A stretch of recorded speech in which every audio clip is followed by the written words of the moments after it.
여러분 안녕하십니까. 아침의 매일경제 저는 이상훈입니다. 오늘부터 초여름 더위가 다시 찾아옵니다. 낮 최고 기온이요 30도에 육박하는 곳도 있다고 하니까요. 한낮에는요 두꺼운 옷이 상당히 부담스러울 수 있다는 점 참고하시기 바랍니다. 외출하실 때 신경 쓰시기 바랍니다. 자, 그럼 일면 기사부터 바로 출발합니다. 먼저 매일경제 보시죠. 고용 1등 물류산업. 그런데 직원 안전은 뒷전이더라 지적을 하고 있습니다. 자, 물류 코로나19 사태 여러 가지 경제적 어려움이 있었지만 물류만큼은 잘 버텨줬다 이런 얘기가 있었습니다. 그런데요. 대형 물류기업 근로자들 설문조사를 해보니까요. 현장 관리자 그리고 휴식 시간 다 부족하다. 이러다가 문제가 생길 수 있다. 이런 걱정이 나왔다고 합니다. 물론 일부 기업들은 굉장히 교육이나 이런 거 철저하지만 많은 기업들은 아직도 부족하다. 이런 얘기입니다. 다음은 경향신문 확인해 보겠습니다. 의회주의를 호명한 여소야대 대통령. 어제 윤석열 대통령 국회 본회의장에서 시정연설을 했습니다. 물론 주요 목적은 추경에 대해서 협조를 구하는 내용이지만 전체적으로 여러 가지 현안에 대한 의견도 좀 내놨습니다. 근데 전체적으로 보면 이 기사는 의회주의를 강조했다. 이렇게 보고 있습니다. 좀 더 보죠. 역대 가장 빠른 취임 엿새 만에 시정연설을 했습니다. 추경, 초당적 협력 강곡히 요청한다. 그리고 연금, 노동, 교육개혁 지금 해야 한다. 협조를 당부한다. 이런 얘기를 반복해서 했습니다. 그리고 북한에 대한 코로나 지원 방침도 재확인했다. 이런 내용입니다. 이번엔 동아일보 보겠습니다. 아래쪽에 있습니다. 자, 우리 측은요. 어제 북한에 뭔가 표시를 했어요. 방역 지원 실무 접촉 원한다. 그리고 뭔가 지원할 수 있다. 이런 의사를 비췄고 제안을 했는데 북한은 답이 없습니다. 아무 반응이 없어요. 그리고요. 중국하고만 접촉하고 있어요. 자, 전문가들은요. 지금 이런 상황 지속된다면 북한이 최소 3만 4천 명 정도 사망자가 발생할 수 있다. 이런 전망을 내놓고 있습니다. 마지막으로 국민일보 보시죠. 자, 국회에서 뭔가 전망을 했죠. 국회 예산정책처인데요. 세수 예상보다 5조 5천억 원 덜 거칠 것이다. 자, 얼마 전에 추경을 마련하면서 앞으로 더 들어올 세수, 세금에 대한 전망이 배경이었잖아요. 그렇다면 2차 추경 차질 빚는 거 아니냐는 거죠. 아직 들어오지 않았지만 들어올 돈이 얼마다라고 미리 이른바 가불 추경이란 말까지 들으면서 산정을 했는데 국회에서는 더 적을 거라고 본다는 겁니다. 하반기 경제 위기 전망 그렇기 때문에 줄어들 수 있다. 정부 지출 구조 조정 검토도 지적했다. 이게 예상이 달라지면 문제가 발생할 수도 있는 겁니다. 자, 지금까지 일면기사 짚어봤고요. 오늘도 뉴스의 의미 깊숙하게 짚어주시기 위해 네 분께서 자리하셨습니다. 한 분씩 소개해드리겠습니다. 자, 먼저 화면 가장 왼쪽에 앉아 계십니다. 김영주 전 국회의원 자리하고 계십니다. 그리고요, 그 옆에는요, 윤희석 전 국민의힘 대변인 나와 계십니다. 그리고 세 번째 자리에는 조대진 변호사 자리하셨습니다. 그리고 마지막으로 김재섭 국민의힘 도봉갑 당협위원장 나와 계십니다. 자, 네 분 안녕하세요. 안녕하세요.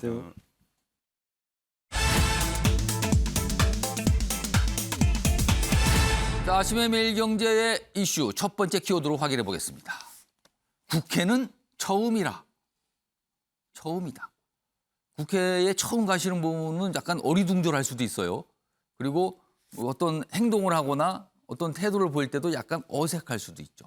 어제 그런 모습이 있었다는 겁니다. 자, 그럼요. 어제 윤석열 대통령의 시정연설과 관련된 키워드인데요. 기사 하나씩 짚어보죠. 자, 우선요. 어제 시정연설의 내용을 다룬 기사가 있습니다. 윤석열 대통령 연금, 노동, 교육개혁 더 이상 미룰 수 없다. 그러면서 이렇게 얘기합니다. 정부와 국회 초당적 협력을 해야 합니다. 그리고 특히 야당의 적극적인 협조 바랍니다. 이렇게 수차례 당부를 합니다. 그리고 여기 보면 여야 의원들의 협치를 호소했다. 어제 이제 내용을 주요 내용이 많이 있었는데 그중에서 이런 개혁과 관련된 거 그리고 협조를 당부했다는 내용으로 좀 방점을 두고 있습니다. 자, 그럼요. 어제 윤석열 대통령의 시정연설 주요 내용 들어보시죠. 추경이 이른 시일 내에 확정될 수 있도록 국회의 협조를 간곡히 부탁드립니다. 연금개혁, 노동개혁, 교육개혁은 지금 추진되지 않으면 우리 사회의 지속 가능성을 위협하게 되고 더 이상 미룰 수 없는 과제가 되었습니다. 정부와 국회가 초당적으로 협력해야 합니다. 정치적 가치는 다르지만 공동의 위기를 극복하기 위해 기꺼이 손을 잡았던 처칠과 애틀리의 파트너십이 그 어느 때보다 필요합니다. 그러니까 2차 세계대전 당시에 영국의 거국 내각까지 거론하면서 당시에 보수적인 정당, 진보적인 정당이 협력해서 각각 역할을 나눠갔다. 이런 사례까지 얘기하면서 뭔가 협력, 협조를 당부하는 내용이었습니다. 자, 일단 내용 측면은 이래요. 그런데요, 사진 하나 소개해드리죠. 여기 보면 국회의장이 위쪽에 있고요. 윤석열 대통령이 아래쪽에 있는데 뭐 인사하는 장면인데 이것만 봐서는 뭐 통상적인 거 아닌가. 연설 전에 이렇게 인사를 하니까요. 그런데 그게 아니었어요. 제목 보시면 국회의장의 인사를 하는 걸 깜빡한 거예요. 통상적으로 단상에 설 때는 국회의장에게 인사하고 그리고 여야 의원들한테 인사하고 이러는 거거든요. 근데 깜빡해서 국회의장이 먼저 얘기해요. 대통령님 인사하셔야 되는데요. 그래서 뒤늦게 돌아서 인사를 하는 모습이 이렇게 카메라에 잡힌 겁니다. 기사 하나 더 보겠습니다. 관련 내용을 다루고 있습니다. 역시 똑같은 사진 있고요. 아래 보겠습니다. 여야가 따로 있겠나. 민주당 의원들과 일일이 악수. 그리고 연설 전후 연단을 돌며 폴더 인사. 그러니까 허리를 굉장히 많이 숙이는 인사를 반복해서 했다는 거죠. 그리고 15분간 뭐 18차례 박수가 나왔다. 이런 뭐 분위기는 보기에 따라서는 굉장히 좀 좋았다. 이렇게 또 평가도 나오고 있습니다. 자, 그럼요. 어제 어떤 모습이었길래 이런 사진과 기사가 나왔는지 확인해 보겠습니다. 지금 대통령께서 입장하고 계십니다.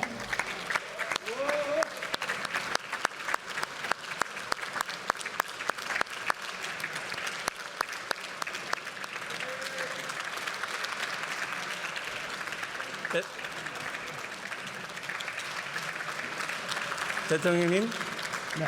대통령님 의장께도 인사하시죠. 예.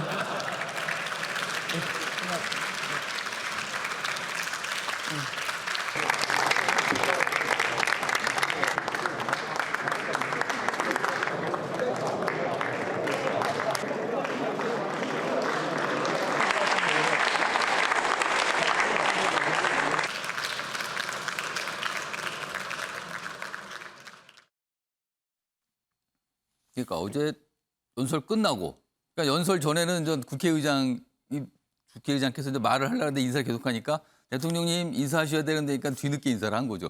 그리고 끝나고 나서도요, 사실은 국회의장과 악수를 하고 내려가거든요. 근데 그 모습도 사실은 약간 어색한 듯한, 그러니까 아마 깜빡한 듯한 그런 모습도 있었습니다. 자, 일단 어제 국회 본회의장 모습이었고요. 그리고 관련 기사 하나 더 있습니다. 얼마 전에요. 다음 기사 보겠습니다. 얼마 전에 사진 한 장 굉장히 좀 주목을 받았죠. 여기 보면 그러니까 윤석열 대통령의 부인 김건희 여사와 그리고 윤호중 민주당 공동 비상대책위원 마주 보면서 윤호중 위원장이 한박 웃는 모습. 그게 사실은 민주당 내에서는 또 여러 가지 얘기를 나왔어요. 근데 그 사진이 도대체 무슨 얘기를 했길래 그렇게 웃는 건가 궁금증이 있었는데 어제 설명이 좀 됐습니다. 지금요. 여기 보시면 김건희 여사 앞에 웃다 곤욕을 치른 윤호중 위원장. 시아버지와 학렬이 같다는 말에 웃었다. 아, 중자 돌림이었다는 거예요. 같은 학렬이라는 거죠. 뭐 촌수로는 굉장히 많은데 뭐 만찬장에서 웃음 배경이 어제 이 시정연설 하기 전에 대통령과 그다음에 국회의장 그리고 여야 지도부가 만나서 이렇게 좀 담화하는 자리가 있거든요. 거기서 뭔가 설명이 좀 됐다는 겁니다. 뭐 이런 내용까지 좀 담겨 있습니다. 자, 김영주 전 의원님. 네. 어제 시정연설 내용 측면, 형식 측면 두 가지 나눠서 평가하신다면 어떻게 점수를 좀 주시겠습니까? 그렇습니까? 내용과 형식 모두에서 좀 더 높은 점수를 줄 수밖에 없지 않았느냐 괜찮게 보셨군요. 그렇게 생각이 듭니다. 예. 기본적으로는 어쨌든 크게 대통령이 처하고 있는 우리나라의 현실이 말하자면 처칠과 애틀리 총리를 얘기했듯이 예. 2차 세계대전과 같은 아주 참혹한 현실 속에 있다.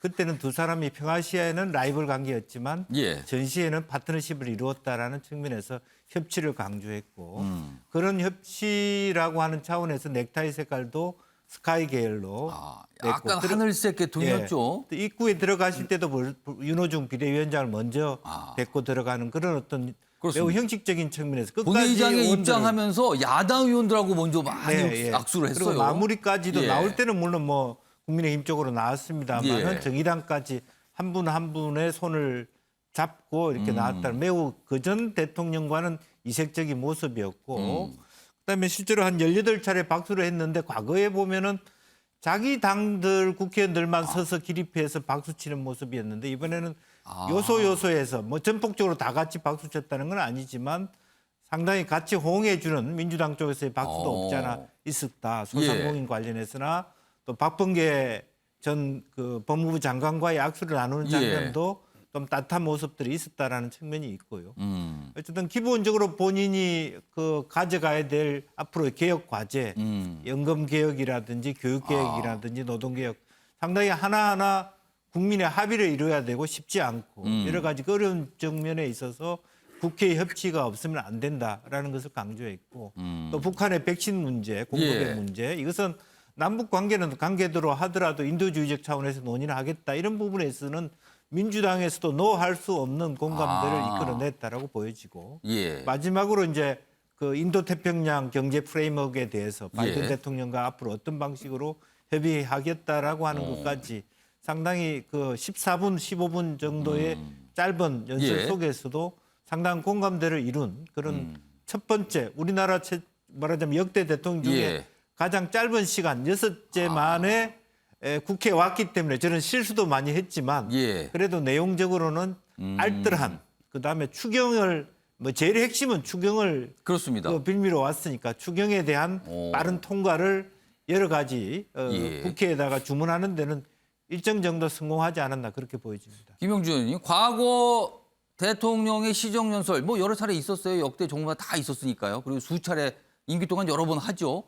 근데 그때 많은 경우에는 소속하지 않는 야당의 경우는 뭐 기립박수는커녕 앉아서 박수를 안 치거나 네. 그리고 많은 경우 그냥 퇴장해버리거나 이런 경우도 많았고. 들어오자마자 퇴장하는 근데 경우도 어제는 있었고요. 그런 경우는 없고 민주당 의원이 상당들이 자리를 지키면서 박수 치고 했거든요. 그만큼 민주당도 어제 내용에도 상당히 기대를 한다는 뜻입니까, 그럼?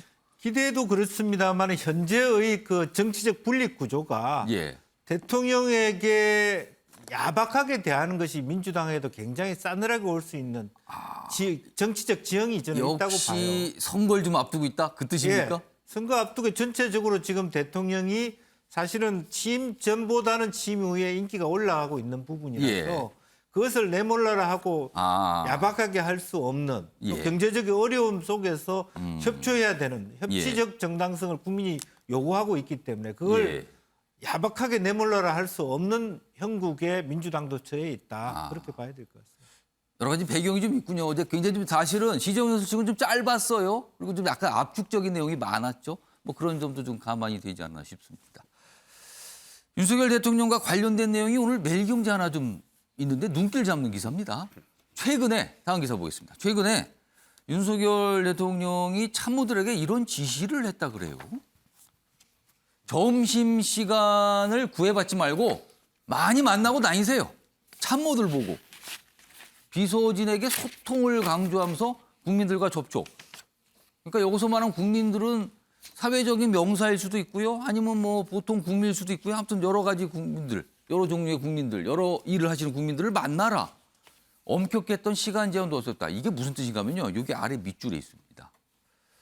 지금까지 이제 대통령실, 얼마 전까지 청와대였죠. 청와대에 근무하는 참모들은요. 이 점심시간 엄격히 지켜야 된다. 이런 게 좀 있었어요. 그래서 지금까지는 오후 1시 30분까지는 돌아와라. 나갔더라도. 손님 만나도 요 전에는 들어와서 일을 해야지. 이렇게 엄격하게 적용했던 점심시간인데 이 제한을 없애라고 지시했답니다. 그러면은 예를 들어 2시 넘어서까지 점심 먹어도 된다는 거예요. 11시 반쯤 나가서. 사람을 누군가 만나고 소통을 한다는 조건이 있겠죠. 그리고요. 이런 얘기도 했답니다. 이런 지시가 있자 한 관계자가 물어봤대요. 뭐 낮술을 하는 것만 빼고 다 하면 되지 않겠습니까? 라고 얘기를 하니 윤 대통령이 말하기를 설명하고 소통하는 과정에서 필요하다면 낮술도 괜찮다. 마셔라. 이 얘기를 했다는 겁니다. 어떻게 보면 파격적일 수도 있고요. 어떻게 보면 또 여러 가지 생각 들기도 합니다. 자, 윤희석 전 대변인. 이거 어떻게 보셨습니까, 지금? 언론에서 이제 낮술에 방점을 네, 이거 낮술이 눈에 확 들어오는데요, 지금? 예. 제가 볼 때는 윤석열 대통령의 이 특이한 이 정치 대비 과정을 살펴보면 좀 해석이 될 것 같습니다. 예. 지금까지 작년까지 정치를 안 하시다가 외부에서 쭉 정치를 보시다가 대통령이 되셨습니다. 예. 그렇다면 지금까지 여러 정부가 있었는데 실패하거나 뭔가 국민과 문제점이 있었던 부분은 바로 소통이 부족했던 점이라고 생각하셨을 거로 저는 보고 그런 연장선상에서 볼 때 일관된 흐름이 읽혀집니다. 예. 청와대를 나오셔서 용산으로 가시지 않으셨습니까? 그것도 청와대 개방이라는 의미도 있지만은 국민 속으로 들어가서 직무를 하겠다는 거 하나. 또 주말에도 쇼핑을 하시고 국민 속에서 뭔가 행보하는 모습을 그대로 드러냈고 또 비서진 행정관들에게 점심시간 구애받지 말고 낮술도 불사하면서까지라도 국민과 소통하라 이렇게 지시를 내렸다는 것은 예. 역시나 국정 운영의 제1방점은 소통에 있다. 그 점을 저는 지적하고 싶습니다. 그러니까 지금 이 기사가 매일경제에만 실려 있거든요. 또 일부 보도에서는요. 소통을 많이 하라. 뭐 그런 거는 지시했지만 낮술 얘기는 안 꺼냈다. 그래서 또 약간 좀 부인하는 내용을 담은 또 보도도 있어요. 그래서 이거는 오늘 아마 대통령실이 좀 더 설명할 것 같아요. 이게 왜냐하면 자칫 이 낮술이 이게 민감할 수도 있거든요. 요 표현이라는 게 이 내용 자체가. 자, 조대진 변호사는 어떻게 보셨어요? 뭐 파격적이고 예. 이게 만약에 사실이라면 뭐 예. 대단한 지시인 것 같다라는 생각이 드는데요. 뭐 국민들을 만나고 설명하는 자리에 뭐 얼마든지 격의 없이 대하라 이러는 취지인 것 같은데 예. 그런 취지라면은 되게 뭐 긍정적으로 볼 수 있을 것 같습니다. 예. 이제 다만 이제 그 공무원들이 예. 해당 그 업무들을 하면서 자칫 그 공직 기강이라든지 이런 부분들이 그렇죠. 해이해질 수 있는 부분. 이건 또 기강 문제하고 연결돼요. 네, 그렇죠. 시간도 구애 없다고 뭐 대통령이 말했는데 뭐 낮술 한잔 하다 보면 그게 한 잔이 2잔 되고 2잔이 3잔 되고 이렇게 되는 경우들도 있거든요. 그리고 이게 소통인지 약간 사적인 분위기인지가 모호할 수도 있거든요, 이게. 네, 그렇죠. 그리고 예. 술이라는 게 분위기에 따라서 마시는 경우가 더 많지 일을 하는 경우에 굳이 또 술이 필요한 건 또 아니거든요. 그런데 이제 뭐 대통령께서 그런 취지로 말하는 건 아니었겠지만 예. 뭐 술 한잔 하면서 좋은 분위기를 만들 수 있으면 술을 먹어라. 이 부분에 대해서는 뭐 저도 뭐 그거에 대해서 뭐 반대하고 싶지는 않습니다. 예. 근데 다만 이제 윤석열 대통령이 이렇게 지시를 만약에 했다면 예. 그 아까 말씀드렸던 공직기강의 부분 술만 먹고 정말 일 안 하는 그런 사람들이 있는지의 부분도 철저하게 체크를 해야 되는 그런 상황도 좀 발생할 수 있다고 저는 보여집니다. 네. 그러니까 이게 좀 더 대통령실의 설명이 좀 필요하고요. 사실 술 하면 대선 경쟁 과정에서 사실 민주당 쪽에서 윤석열 대통령 관련해서 술 가지고 얘기를 많이 꺼냈거든요, 지금. 그래서 자칫 민감할 수도 있다. 아마 좀 추가된 설명이 있을 것 같습니다, 오늘요. 이런 보도도 좀 있었습니다. 자, 일단 어제 시정 연설 그리고 협조, 소통 뭐 이런 측면에서 좀 기사를 전해드렸는데 사실은 남은 문제는 바로 인선입니다, 인선. 지금 장관 후보자 인선이 마무리가 다 안 됐어요. 이런 와중에요. 청와대 참모를 둘러싼 인선 논란 계속되고 있거든요. 다음 기사도 그 내용이 하나 있습니다. 보겠습니다. 자, 이준석 국민의힘 대표 윤재순 비서관 논란에 탁현민 전 비서관을 소환했어요. 그러니까 윤재순, 지금 윤석열 정부의 대통령실 비서관, 탁현민, 문재인 정부의 청와대 비서관이었어요. 성추행 연상 시표현 국민들에게 사과해야 된다. 이렇게 되면서 과거 뭐 탁현민 전 비서관도 뭐 책 내용 뭐 이런 게 있지 않습니까? 이걸 언급하면서 유감 표명 후에 성실히 업무를 임해야 된다 이렇게 얘기했습니다. 그러니까 이게 무슨 경질 이런 게 아니라 사과하시고 일하세요로 약간 결론을 잡은 것 같아요. 지방선거 앞두고 인사수습 의도로 보인다는 겁니다. 자, 그럼요. 이와 관련된 이준석 대표의 이야기 들어보시죠. 윤재순 비서관은 시인으로 활동하면서 썼던 여러 가지 표현들에 대해서 국민들에게 충분하게 사과하고 업무에 임해야 할 것입니다.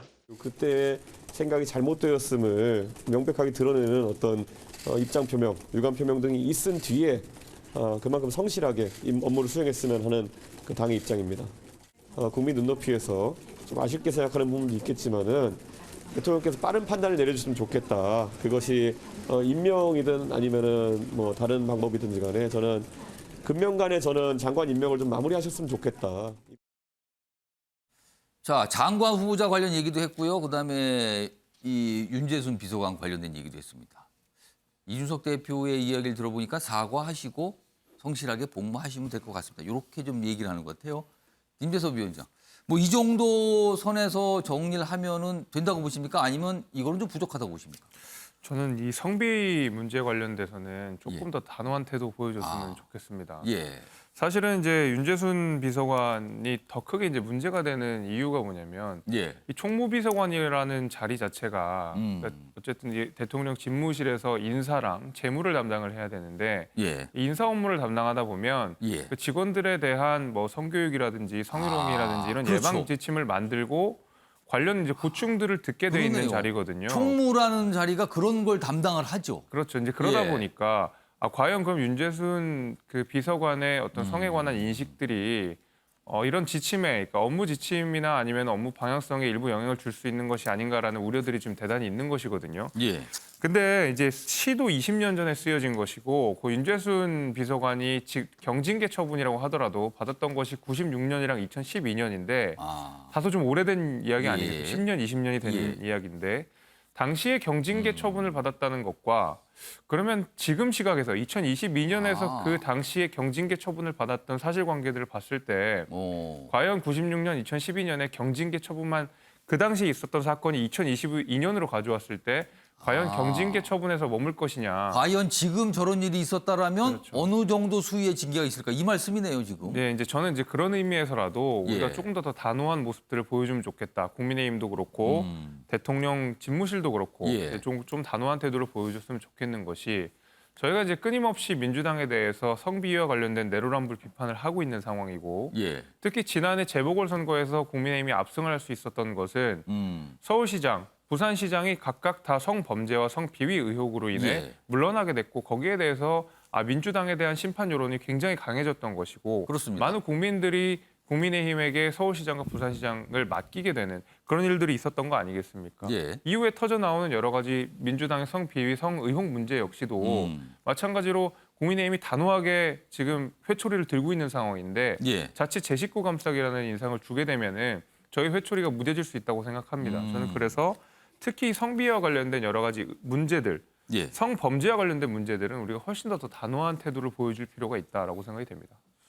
그런데 사실 이 윤재순 비서관이 검찰 출신이거든요. 지금 알려지기로는 윤석열 대통령이 굉장히 검찰 시절에 굉장히 신뢰한 인물이었다.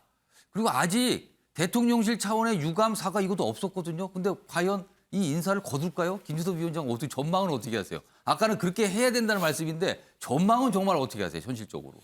글쎄요, 이제 최근에 마찬가지로 종교 다문화 예. 비서관이었던 김성애 비서관 역시도 여러 가지 이제 문제 지적들이 예. 되다 보니까 결국에는 뭐 본인은 사과를 하지 않았지만 예. 사퇴를 하지 않았습니까? 스스로 전 사퇴를. 그러니까 이게 여론에 심각한 영향을 주게 되는 경우에는 사퇴까지도 간다고 봅니다. 저는 그런 의미에서라도 마찬가지로 또 정호영 후보자 역시도 이번에 임명을 강행하지 않는 상황, 그러니까 그렇죠. 유보해 놓은 상황 그냥 아니겠습니까? 보류 상태로 계속 있어요, 지금요. 그렇죠. 이제 그러다 보니까 문제가 있는 인사들 내지는 국민 비판 여론이 많은 인사들에 대해서는 예. 그래도 집무실에서 어느 정도 필터링을 하면서 또 사퇴를 해야 되는 사람들 또 사퇴를 하고 이런 수순으로 가는 게 아닌가 싶습니다. 자, 앞서서 시정연설 관련 내용 전해드릴 때 윤석열 대통령이 협치와 소통, 거국 내각, 외국의 거국 내각 사례까지 꺼내면서 그 협치와 소통을 강조했거든요. 자, 그런데 이 협치와 소통, 장관 후보자 임명과 직결돼 있다. 이런 분석이 오늘 참 언론에 많은데요. 다음 기사 하나씩 짚어보겠습니다. 한동훈 고, 정호영은 스탑. 그러니까 이 각각 지금 후보자인데 아직 임명이 안 된 상태잖아요, 장관으로. 한덕수 총리 후보자 인준 협치의 조건 수싸움이 벌어지고 있다. 그러니까 이제 3명의 인물인데 최종 목적지는 여기예요. 한덕수 후보자를 총리로 임명하는 게 최종 목적지인데 그 과정에서 과연 같이 가느냐 아니면 누구를 버리느냐 이 문제가 남아있다는 거죠. 지금 야당에서는 민주당에서는 다 버려라 이런 얘기를 하는 거예요. 지금요. 좀 더 보겠습니다. 자, 윤 대통령 여야 지도부 비공개 시정연설 앞둔 비공개 환담에서 총리는 한덕수 후보자뿐이다 이렇게 강조를 했대요. 그러면은 이 말로 봐서는 이거는 계속 이 생각 갖고 있겠다는 뜻이잖아요. 협조를 당부했는데 민주당은 별다른 반응을 보이지 않았답니다. 그 자리에서. 그리고요. 국정 공백이 길어지는 상황을 우려해서 한동훈 장관은 오늘 임명할 가능성이 있다고 합니다. 왜냐면요. 오늘요. 선거관계장관 회의가 잡혀 있어요. 대통령도 참석하는. 근데 여기에 법무장관이 관계장관이거든요. 임명 그리고 회의 참석. 이러지 않을까 전망이 됩니다. 자, 그러면 어떻게 되는 겁니까? 한덕수 인준 분위기 조성 카드로 정호영 보건복지부 장관 후보자 자진 사퇴 쪽으로 가는 거 아니냐. 이런 관측이 있습니다. 근데 여태 아무것도 없었는데 갑자기 또 자진 사퇴다. 뭐 여러 가지 전망이 있죠. 아무튼 가결하든 부결하든 처리가 순서다. 이렇게 좀 돼 있습니다.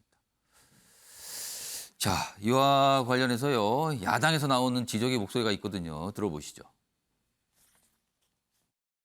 적어도 마지노선은 정호영 후보자 정도는 사퇴를 시키셔야 되는데 제가 이해가 안 가는 게 임명을 안 하고 왜 이렇게 자꾸 간을 보시는지 모르겠어요.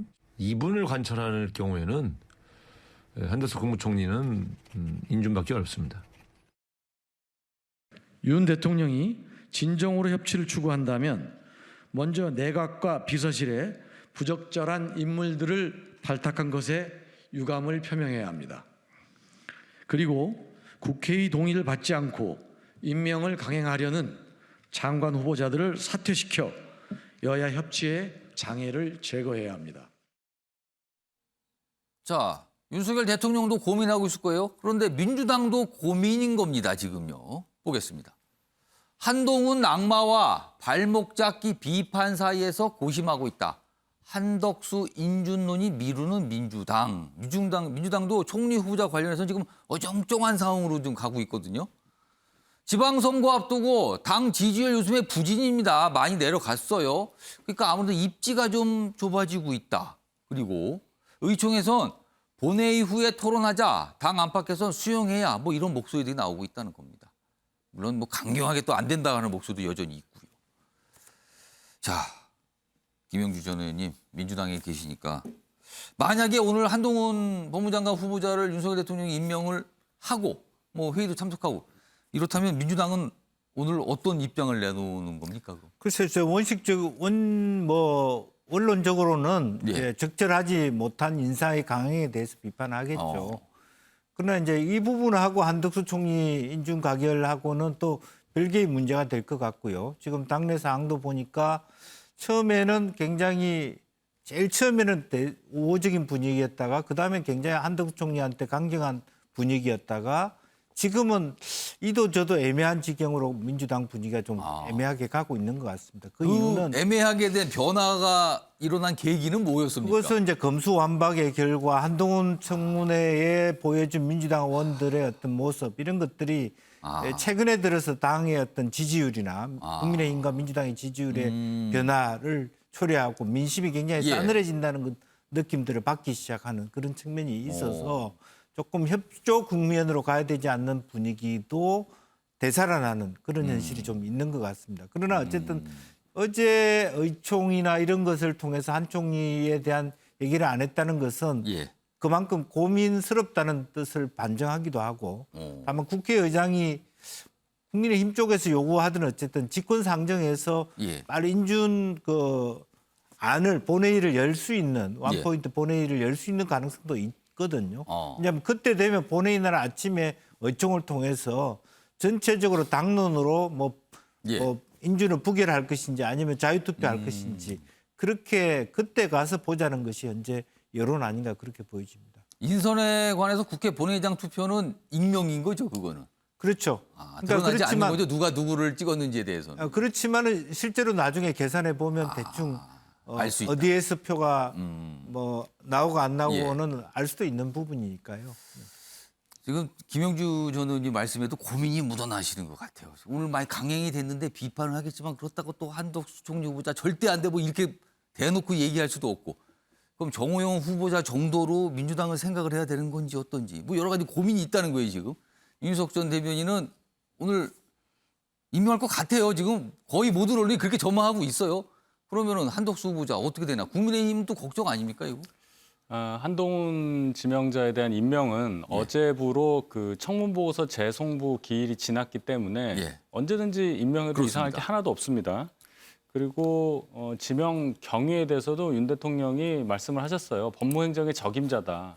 근데 감정적으로 과거의 어떤 여러 가지 문재인 정권 때 일로 한동훈 후보자에 대해서 민주당이 반응을 했었고 청문회 과정에서도 별로 그렇게 밝혀낸 게 없지 않습니까? 오히려 민주당이 굉장히 어려워졌어요. 그 청문회 거치면서. 그렇죠. 그런 상황에서 볼 때는 한동훈 지명자를 임명하는 것은 뭐 기정사실로 봐야 되고 그렇다면은 자, 한동훈 임명했으니까 한덕수 총리 안 된다 이러기도 상당히 어렵다고 봅니다. 지금 민주당도 그런 고민이라는 말씀하셨겠지만 왜냐하면 새 정부 첫 총리고 법무부 장관 임명하고 총리 인준을 연계시킨다는 것이 그게 맞느냐 하는 얘기가 있을 거고. 자, 그렇다면 이제 정호영 후보자로 가는 건데요. 관심이. 그거는 어떻게 되는 겁니까?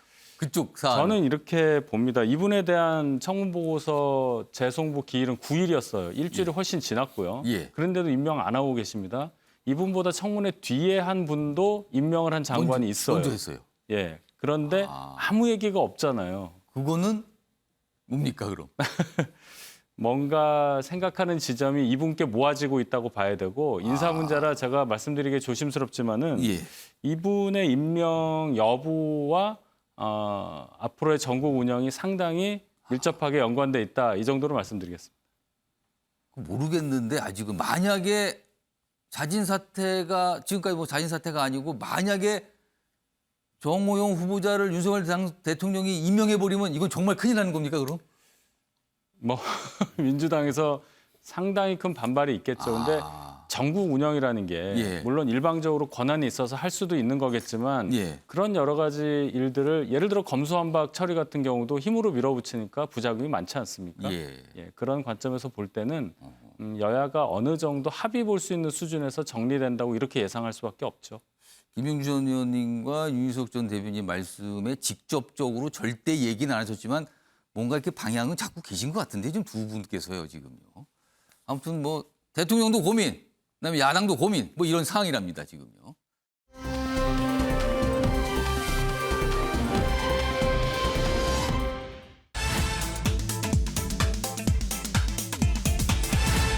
읍소 전략입니다. 읍소니까 좀 봐주세요, 도와주세요, 해주세요, 뭐 이런 겁니다. 그러니까 이게 선거와 관련된 것 같네요, 왠지요. 기사 하나 보겠습니다.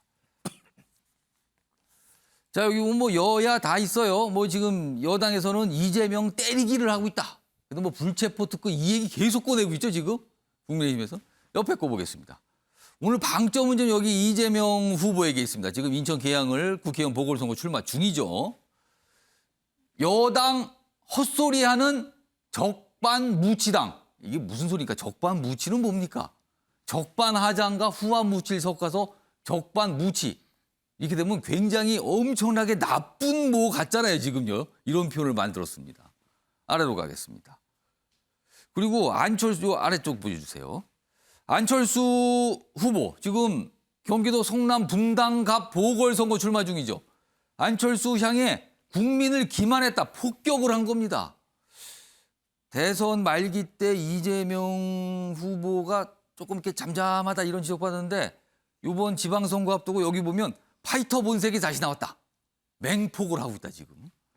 선거 초반 일꾼 이미지를 벗고 강력한 공세를 한다 이렇게 돼 있습니다. 정치권 존재가 부각 수단 그리고 선거를 민주당도 이재명 선거로 치르는 것 같다. 이런 분석들이 지금 곁들여져 있습니다 지금요.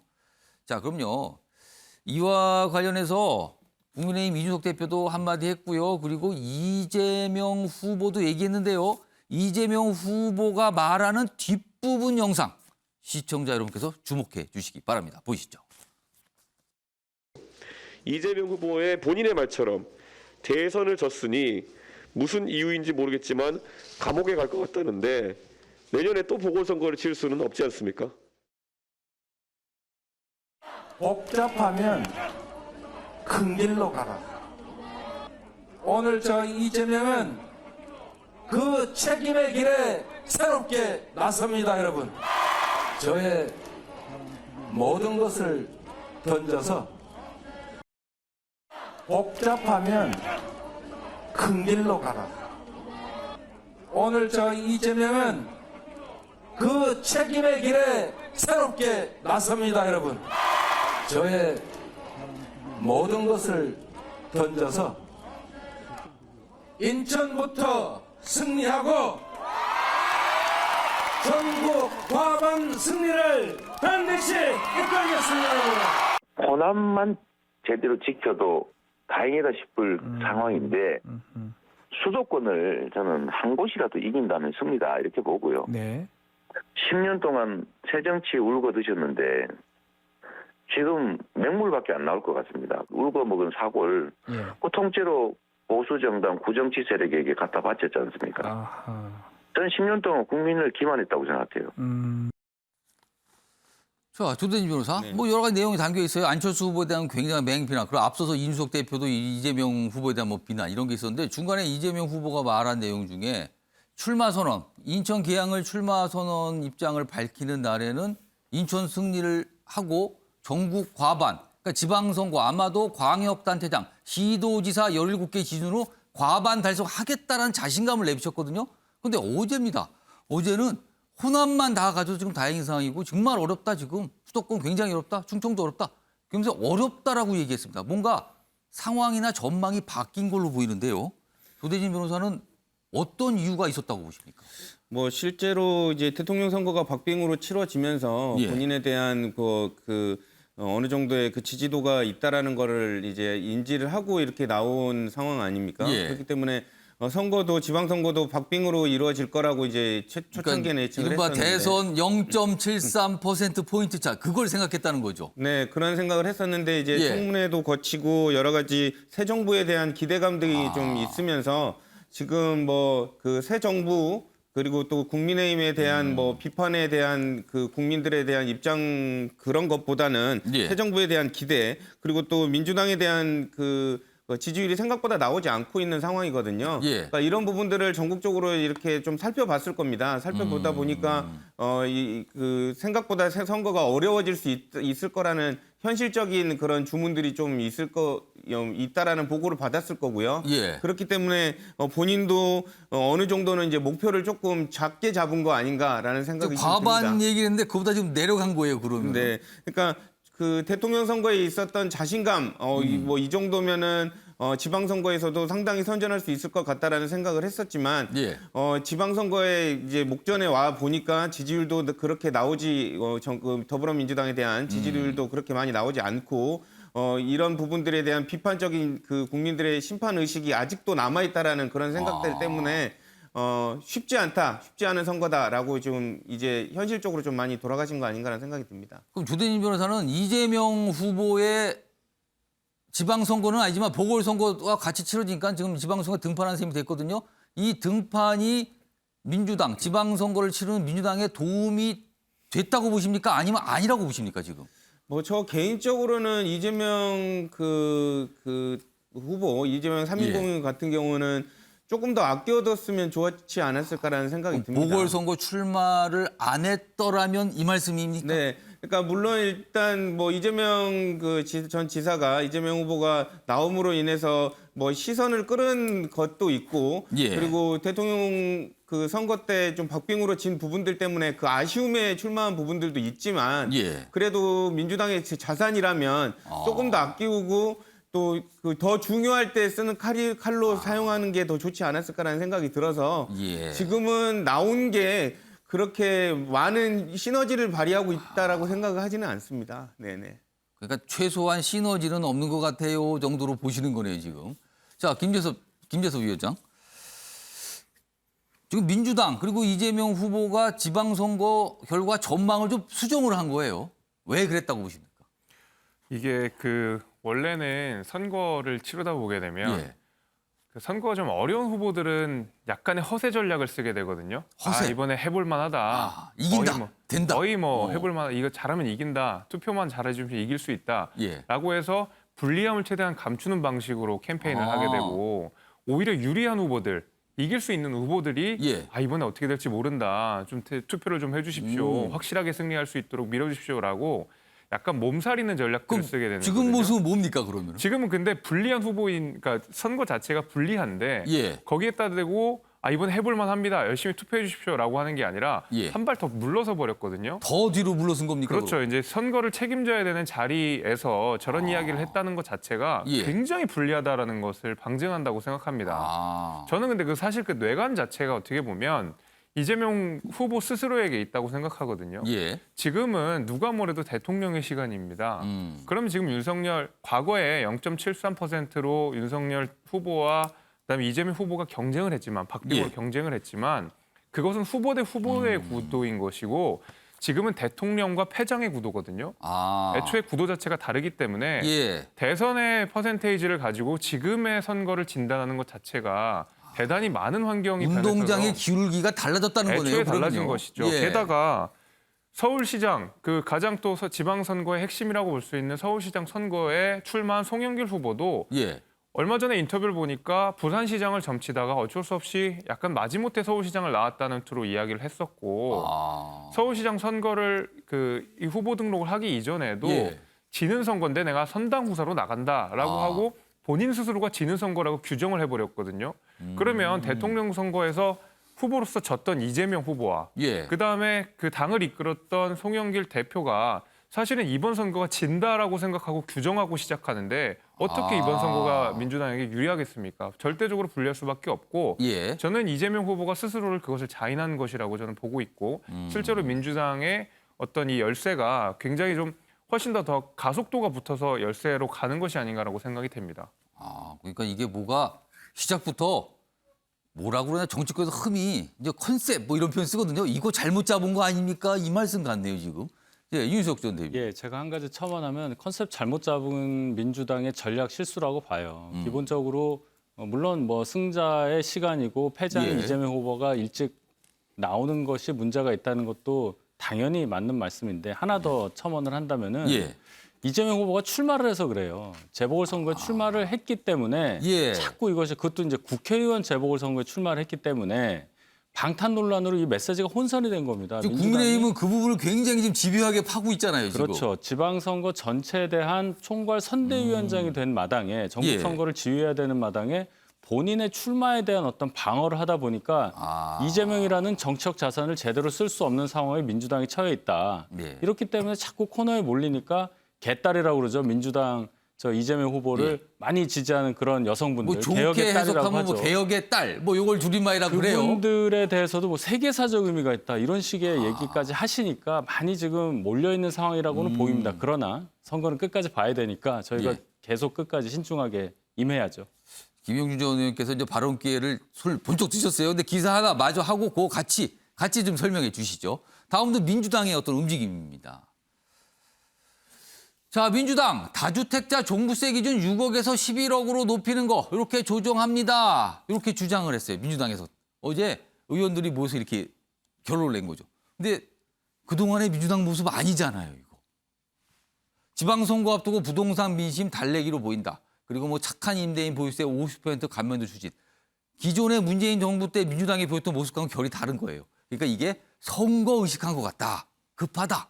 이렇게 해석됩니다. 자, 이 내용과 앞서서 이재명 후보와 관련 내용까지 해서 김영준 의원님.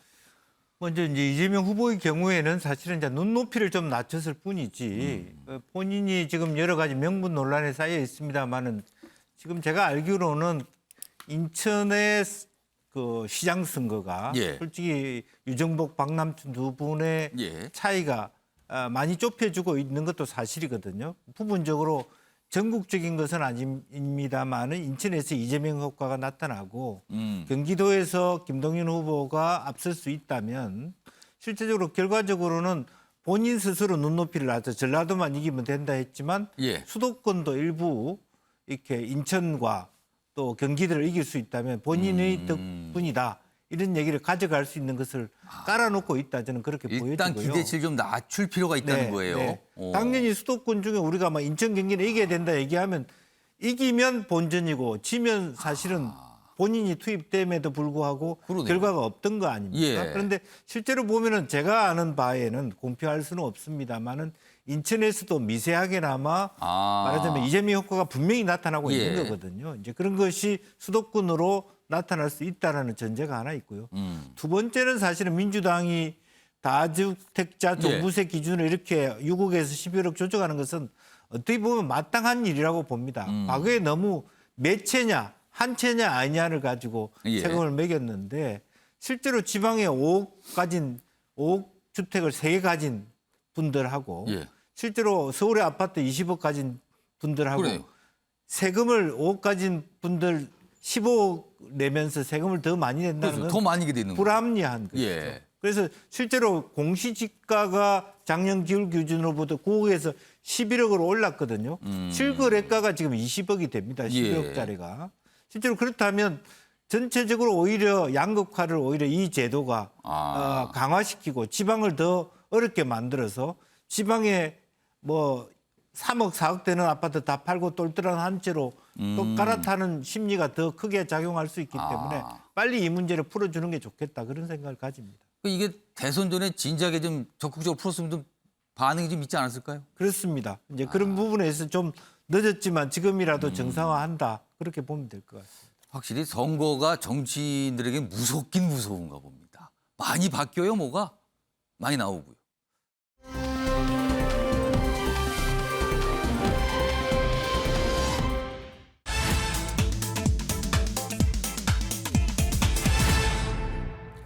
돌연 진실 공방입니다.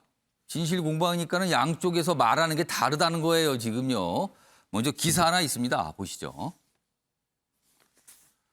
경기지사 선거 박빙속 그렇습니다. 지금 뭐 김동연, 김래 후보 엎치락뒤치락한 여성 여론조사 결과가 지금 반복해서 나오고 있죠. 뜻밖의 성적을 거두고 있는 강용석 딜레마에 빠진 국민의힘. 강용석 무석 후보는 5% 전후의 지지율을 기록하고 있죠. 근데 이게 한쪽으로 가게 되면 상당히 이게 큰 의미를 갖는다는 거잖아요. 그래서 단일화 얘기 나오는데 딜레마라는 거예요. 각종 여론조사에서 5% 정도 보이는데 외면하기는 어렵고 단일화하다니 부담이고 이걸 어찌하나요? 라는 게 지금 계속 나오고 있는 뉴스죠. 이게 어떻게 보면 조금 지난 뉴스도 있어요. 철지난 뉴스. 근데 이 기사에 이런 내용이 담겨 있습니다. 여기 보시면. 여기 있습니다. 이 부분이 지금 오늘 다루고자 하는 주제인데요. 일단 굉장히 이렇게 부담인데 이 자체도 지금 단일화 가지고 최근에 강용석 후보가 언론 인터뷰에서 이렇게 얘기를 해요. 윤석열 대통령이 당선인 시절에 연락을 했다, 전화를 했다 나하고 왜 김은혜 후보를 공격하나 함께 잘 싸워야 하지 않겠나라는 취지의 전화를 본인이 받았다는 거예요. 이 얘기가 나오면서 발칵한 겁니다. 이 얘기가 이겁니다, 지금. 자, 다음 화면으로 보겠습니다. 이 내용을 좀 정리한 내용들이 있어요. 전화 받았다. 아니다. 한 적 없다. 진실 공방처럼 가고 있죠. 왜냐하면 지금 전화 받았다는 일단 강용석 후보가 받았다 그랬어요. 윤석열 대통령이 당선인 시절에 본인한테 전화 통화를 해서 받았는데 뭐 왜 싸우냐 이런 취지를 얘기했다는 거죠. 그런데요. 진실 공방을 가고 있거든요. 다음 보겠습니다. 이 얘기를 꺼낸 거예요. 전화했다. 왜 김동연을 공격해야지 왜 김은혜 공격이냐 이겁니다. 다음 보겠습니다. 근데 대통령실은 이렇게 입장을 밝혀요. 통화한 사실 없다. 이거 완전 다릅니다. 완전 다른 겁니다, 지금. 보도에 참고하기 바란다. 자꾸 무슨 통화 보도 나오는데 아닙니다라고 얘기한 거예요, 지금. 완전히 다릅니다, 지금. 자, 이 얘기가 좀 있습니다. 요거를 어떻게 좀 봐야 되는지. 김재섭 위원장 그리고 윤희석 전 대변인 두 분 국민의힘이 계시니까 이거 일단 단일화 자체도 좀 굉장한 부담인 이슈인데 이 통화 내용까지 나왔어요. 이걸 어떻게 하죠? 그러니까 대통령실의 입장을 저는 존중하는 것이 맞다고 생각합니다. 사실은 이제 강용석 후보 입장에서는 대통령과 통화를 했다라는 사실, 그리고 김은혜 후보와 잘해보라고 했다는 사실 자체가 본인의 선거에 유리한 국면으로 이끌어갈 수 있는 것이거든요. 저는 근데 대통령께서 당선 시절에 굳이 저런 이야기를 할 필요도 없고, 그다음에 강용석 변호사랑 통화를 한 사실도 저는 없다고 생각을 합니다. 그래가지고 애초에 단일화라고 하는 것이 저는 그 국민의힘 입장에서도 맞지 않다고 생각하는 것이, 예를 들면은 이게 저희가 아무리 이제 포괄 정당이고 많은 생각을 가진 사람들이 한 당 안에서 토론하며 어우러지며 당을 이끌어가는 것이 사실이지만, 그렇다고 해서 모든 생각들이 다 존중되는 것은 아니거든요. 정당의 그 저희가 정강 정책에 표방해 놓은 내용, 그다음에 저희가 정해준 어떤 그런 룰대로 따라갈 수 있는 사람들이 같이 한 정당에서 활동을 할 수 있는 것인데, 저는 강용석 변호사가 그런 분이라고 생각하지는 않습니다. 저는 그런 의미에서라도 이게 단일화가 됐을 때 강용석 후보의 표가 일부 국민의힘으로 이전되는 효과는 있을 수 있겠지만은, 반면에 그러면 또 중도층에서 국민의힘에 실망하고 다시 또 민주당으로 가는 분들도 분명히 있을 거라고 생각하거든요. 저는 그런 것들을 전반적으로 고려하면 단일화라고 하는 것이 오히려 더 부정적인 효과가 더 크다고 생각합니다. 장기적으로 봤을 때 훨씬 크다고 생각합니다. 반대를 하시는 거군요. 이거는 안 된다. 그렇죠. 저는 그래서 단일화 자체도 반대할 뿐더러 대통령의 그 대통령실의 입장대로 강용석 변호사랑 통한 사실도 없다고 하니까 저는 저 말을 존중하는 것이 맞다고 생각합니다. 지금 이 갑자기 이제 단일화 이런 얘기 과중에 대통령까지 상황에 등장하게 된 거예요. 자, 그럼요. 이와 관련된 영상 하나 있는데요. 확인해 보겠습니다. 보도에 따르면 윤석열 대통령이 강용석 후보에게 전화를 걸어서 김은혜와 싸우지 말라는 선거 개입성 전화를 했다고 합니다. 다시 한번 윤석열 대통령에게 경고합니다. 앞으로 더 이상 선거 개입은 용납하지 않겠습니다. 당선인 시절이었다고 해도 명백한 정치 중립 위반입니다. 대통령이 만약에 그 김은혜와 싸우지 말라고 강용석 후보에게 전화했다고 하면은 이거 당연히 선거 개입이죠. 사실관계가 그런다고 한다면. 문제를 제기할 수 있다는 생각은 듭니다. 그 사실관계가 그렇다라면은 네, 마지막 영상은 지난 13일 인사청문회, 좀 중앙선거관리위원장 인사청문회 관련해서 이런 질문도 있었어요. 좀 문제가 있어 보인다는 답변이 나온 거죠. 사실관계를 좀 더 따져봐야 될 것 같아요. 지금 전혀 다르게 얘기를 하니까요. 한쪽은 전화했습니다. 이쪽은 그런 사실 없습니다. 이렇게 완전히 다릅니다. 윤희석 전 대변인. 그러니까 단일화 얘기하다 갑자기 이게 툭 나오니까 이게 윤석열 대통령 그리고 대통령실 입장에서는 굉장히 부담 아닙니까? 이렇게 되면 이거? 강용석 후보 일방의 주장이죠. 윤석열 대통령과 강용석 후보자는 사법시험 동기고 연수원도 같이 나왔고요. 그리고 대학 선후배 사이 아닙니까? 전화를 할 수 있는 사이였다고 얘기를 했어요. 그동안도. 그렇다면 만약에 통화가 됐다 해도 덕담 수준의 얘기 아니었을까 싶어요. 그걸 저렇게 해석하지 않았나 저는 보고요. 왜 그런 강용석 후보가 이 얘기를 했느냐. 이분의 이 출마 목표에 대해서 저는 생각을 해봤습니다. 목표요? 당선되기 위해서 나왔느냐라기보다는 제가 볼 때는 제도권 정치로의 복귀의 어떤 디딤돌로 삼고자 하는 출마가 아니었을까 이렇게 생각을 합니다. 즉 지난번에 국민의힘 입당이 무산이 됐었고 그런 차원에서 반발 심리로 경기지사에 출마를 하게 된 경위는 다 아실 텐데 지금 5% 정도 지지율로 김은혜 후보의 어떤 당선을 막을 수도 있는 상황이 되지 않았습니까? 그럼 이 상황에서 본인과 협상에 의한 단일화는 무의미하고요. 앞으로 본인이 어떤 선택을 해서 본인이 원하는 목표를 이룰까에 대한 숙고를 할 겁니다. 그런 상황에서 볼 때는 아까 김재섭 위원장도 얘기했지만 협상으로 단일화되는 그것은 모두에게 그렇게 바람직해 보이지 않고요. 그럼 어떤 단일화가 있습니까? 본인 스스로가 선택을 해야 되겠죠. 자기가 갖고 있는 5%가 국민의힘 후보자의 당선을 막고자 한다면 그것은 본인이 바라는 것도 아닐 겁니다. 스스로 뭔가를 판단을 하라 그 뜻입니까 지금요? 그래서 윤석 대변인은 이렇게 애둘러서 말씀을 하고 계신데 듣고 보면 굉장히 이렇게 뭔가 심각한 내용을 이렇게 툭툭 던지고 계세요 지금요. 아주 상황은 이렇습니다. 지금 묘하게 가고 있어요. 그래서 지금 상황이요.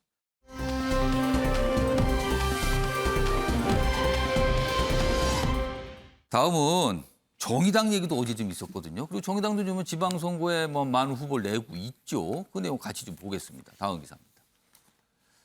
정의당 강민진 전 청년정의당 대표 성폭력 피해 있었다. 대표가 발설말라했다. 뭐예요 이게? 알려지지 않은 이유가 발설말라했다. 이런 거다. 이 뜻이 됩니다. 작년 11월 1일인데 뭐 부적절한 신체 접촉이 있었다. 폭로를 한 거죠. 그리고 외부 공개 차단 뭐 의혹을 사고 있는 여영국 대표 발설 말라 말한 적 없다. 이게 또 다릅니다. 지금요 이게. 그럼 또 일단 문제는 발생했고 지난 3월에도 뭐가 또 있었다. 이렇게 되면 이 논란 자체가 정의당한테 좋을 게 없어 보입니다. 지금요. 이렇게 됐습니다. 다음 기사 하나 더 있습니다. 지방선거 위기냐 기회냐 정의당 거대 여야 틈새 존재감 고민하고 있다. 일단 대선 성적 저조했죠. 그리고 민주당 이중대라는 시각 이게 여전히 있는데 이거 극복할 수 있는가. 그런데다가 앞선 기사 성폭력 폭로 이런 상황까지 발생을 했어요. 유대진 변호사. 네. 정의당 앞으로 어떻게 갈 것 같습니까? 정의당도 이제 고민이 되게 많을 것 같은데요. 지난 대선 때도 그 정의당은 안 보이고 심상정만 보인다 이런 얘기가 많이 있었거든요. 예. 그래서 그 당의 정강 정책이라든지 당의 중요한 정책들을 좀 설명을 하고 국민들의 그 동의를 얻어낼 수 있는 그런 노력들이 필요한데 뭐 실질적으로 그러한 노력들이 많이 보이지 않고 오히려 구설수에만 오르는 그런 경우들이 많아서 예. 이번 지방선거에 그 나설 때는 어느 정도 진짜 그 당선 그 각 후보들마다에 대한 그 설명도 필요하겠지만 그 정책들이라든지 이런 부분들이 좀 노출될 수 있도록 그렇게 좀 준비들을 많이 할 필요가 있다라고 보여지고요. 예. 그리고 민주당과의 관계 설정도 꽤 필요하다고 보여집니다. 뭐 지금은 언뜻 보면 국민들이 보기에는 그 같이 가는 관계 아니냐라고 생각을 또 할 수도 있는데 예. 좀 실질적으로는 토론회 같은 데 나와 보면 상당히 많이 부딪히거든요. 그러니까 그런 부분들의 관계 설정이라든지 뭐 정강 정책이라든지 이런 부분들 당과의 관계들 설정하는 부분들에 있어서도 좀 전체적인 좀 거시적인 목표를 가지고 이렇게 좀 준비들을 하는 게 좋지 않나 이렇게 생각이 듭니다. 네. 조대진 변호사. 과거 뭐 지방선거든 선거 때 보면은 정의당 후보와 민주당 후보의 단일화가 꽤 이슈가 됐거든요. 이번에는 그런 이슈가 아닙니까?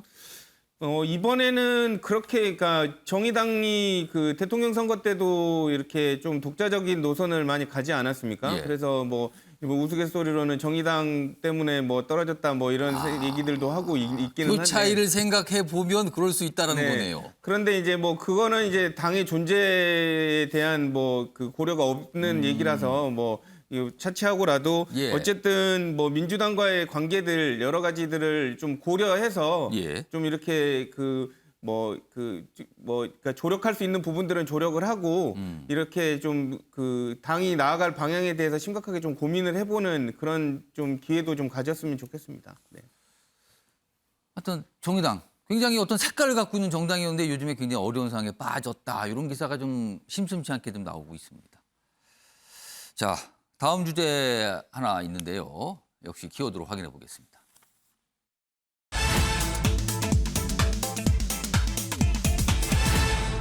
약이 없다. 약이 없다라는 표현은 통상 이게 뭐 어떻게 해결할 방법이 없다 해서 쓰는데 여기서 말하는 약은 진짜 약입니다. 진짜 약. 먹는 약. 이걸 말하는 겁니다. 기사 보겠습니다. 맥주병 수액, 녹슨 주사기를 쓰는 북한. 김정은 직접 약국 단속에 나섰다. 지금 코로나19, 지금 오미크론으로 보이죠? 이 확진이 걷잡을 수 없이 지금 북한에서 퍼지고 있어요. 근데 약이 없답니다. 그리고 이 증상 있으신 분들은 이제 수액 맞고 그러는데 이 맥주병 수액이 뭡니까? 그럼 이게 병이 없어서 맥주병에다 뭘 담은다는 소리인가요? 그리고 녹슨 주사기를 쓸 수가 있는 겁니까, 이거? 그 잘못 쓰면 큰일 나는 거 아닙니까? 녹이 들어 있는데. 자, 김정은 국가약품 제때 가닿지 않고 있다. 의약품 빼돌리기 사재기가 이미 퍼진 듯하다. 그러니까 이른바 북한의 장마당이라 있는데 장마당에 가서 뭔가 구매할 수 있는데 약이 없답니다. 거기도 지금 이미 다 동이 났답니다. 전문가들은 지금 수십만 명 사망 이런 걱정까지 내놓고 있어요. 다음 보겠습니다. 자, 여기 보시면요. 전문가죠. 오명돈 신종감염병 중앙임상위원회 위원장입니다. 전문가입니다. 이분께서 우리나라 코로나 확산 당시 이제 목소리 좀 내셨죠. 여러 가지 사안들에 대해서. 북한 사망자 최소 3만 명으로 본다. 백신은 당장 큰 도움 안 된다. 백신 효과 보려면 1개월 더 걸리는데 지금 당장 필요한 건 백신이 아니다.